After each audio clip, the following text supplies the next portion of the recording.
गरुडगमन तव चरणकमलमिह मनसि लसतु मम नित्यम्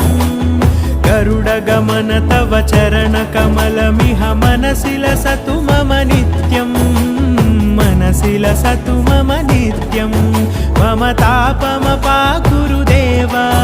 मम पापमपाकुरु देवा मम तापमपाकुरु देवा मम पापमपाकुरु देवा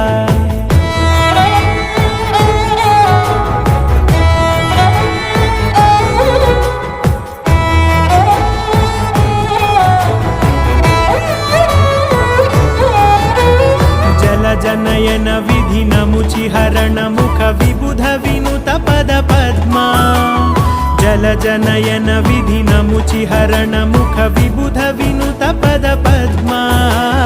विबुध विनुत पद पद्मा।